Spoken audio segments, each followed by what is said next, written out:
video করতেছ না আমরা দাদিও কিন্তু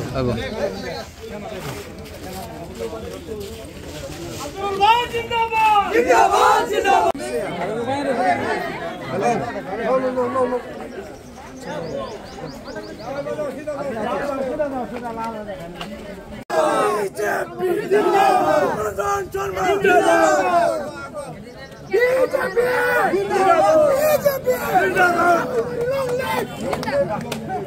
হৈ পেলাই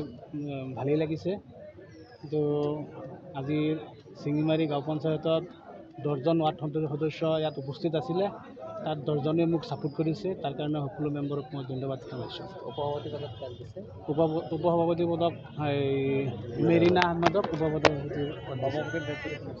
সভাপতি তাত মহম্মদ আফজালুৰ ৰহমান মই নিজেই আপোনালোকে কোনটো দলৰ সমৰ্থিত আপুনি কোনটো দলৰ মই বিজেপি দলৰ পৰা সভাপতি হৈছোঁ বিভিন্ন পঞ্চায়তত দেখিবলৈ পাইছোঁ হস্টেলিঙৰ ঘটনা সংঘটিত হৈছে আপোনালোকে স্বতঃস্ফূৰ্তভাৱে সমৰ্থন কৰিছে নাই আমাৰ ইয়াত কোনো হস্টেলিং হোৱা নাই যথেষ্টভাৱে আমাৰ 10টা ৱাৰ্ড মেম্বাৰে মোক ছাপোৰ্ট কৰি কোনো বিনা প্ৰতিদ্বন্দ্বীৰে মোক সভাপতি বনাইছে যিহেতু ৰাইজে আপোনাক বুদ্ধি বনাইছে ৰাইজে বুদ্ধি বনাইছে প্ৰথম কি কাম না পঞ্চায়ততো উন্নয়নমূলক কাম যিবিলাক আছে চব হ'ব উন্নয়নমূলক ৰাস্তা ঘাটৰ যি অসুবিধা আছে চব আমি মানে দুৰ্নীতিমুক্ত এটা পঞ্চায়ত বনাম ৰাইজলৈ কি হ'ব নাই ৰাইজৰ যিমানখিনি উন্নতি কাম উন্নয়নমূলক কাম আছে সেইখিনি গোটেইখিনি কাম হ'ব ৰাইজৰ লগত আমি প্ৰতিশ্ৰুতি আগতেই দিছোঁ এতিয়াও কৈছোঁ যে দুৰ্নীতিমুক্ত পঞ্চায়ত হ'ব আৰু তাত মানে কোনো অসুবিধা নহয় পূৰ্বতে যদি কংগ্ৰেছৰ দখলত আছিলে প্ৰথমবাৰৰ বাবে আপুনি বিজেপিলৈ আনিলে ইয়াত এটা কথা আছে আজি ভাৰত স্বাধীন হোৱাৰ পাছৰ পৰা আমাৰ চিঙিমাৰী গাঁও পঞ্চায়তত কংগ্ৰেছৰ দখলত আছিলে আজি আমি বহুত দিনৰ কষ্টৰ মূৰত আজি বিজেপিয়ে হৈ সভাপতি হিচাপে আমাক নিৰ্বাচিত কৰিছে ৰাইজে এটা সপোন লৈ সেইখিনি ৰাইজৰ সপোন আমি পূৰা কৰিম বুলি আমি ৰাইজক প্ৰতিশ্ৰুতি দিছোঁ কোন দলৰ সমৰ্থিত আছে বিজেপি দলৰ দুষ্ণাৰা খাতুন আপুনি কি আজি আপোনালোকৰ কোনটো পঞ্চায়তৰ সভা কাৱৈমাৰী গাঁও পঞ্চায়ত আপুনি কি পাইছে প্ৰেচিডেণ্ট পাইছোঁ প্ৰেচিডেণ্ট কিমান কৰি সদস্যই আপোনাক সম্বোধন কৰিছে 9জন মেম্বাৰে মোক সদস্য হিচাপে গঠন কৰিছে আপুনি প্ৰথমবাৰৰ কাৰণে হৈছে অনুভৱ কেনেকুৱা ভালেই ভাল লাগিছে 10জন মিলি একেলগে সম্বোধন কৰিছোঁ যিহেতু কাৰণে মই বহুত আনন্দ হৈছোঁ সকলোৱে আপোনাক সমৰ্থন কৰিছে আপুনি কোনটো দলৰ সমৰ্থিত হৈছে বিজেপি দলৰ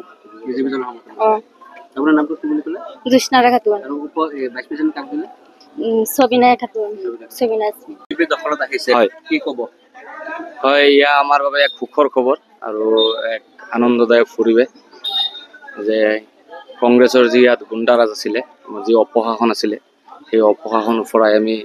উপ নিৰ্বাচনত এজন বিধায়ক নিৰ্বাচিত কৰিব পাৰিছিলোঁ আৰু পঞ্চায়ত নিৰ্বাচন সমাপ্ত হৈ গ'ল আৰু আজি আমি কাৱৈমাৰী গাঁও পঞ্চায়তৰ যিটো কমপ্লিট বডিটো আমাৰ বিজেপিৰ সমৰ্থিত ৱাৰ্ড সদস্যসকলৰ সমৰ্থনত গঠন হৈছে খুব সুন্দৰ প্ৰক্ৰিয়াৰে সভাপতি আৰু উপসভাপতি নিৰ্বাচন হৈছে আমি খুব আনন্দিত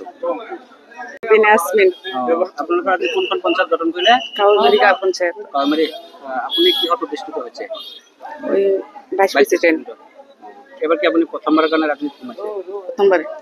প্ৰথমবাৰ গতিকে কেনেধৰণৰ অনুভৱ হৈছে ভাল লাগিছে ৰাইজৰ উদ্দেশ্য কি ক'ব ভাল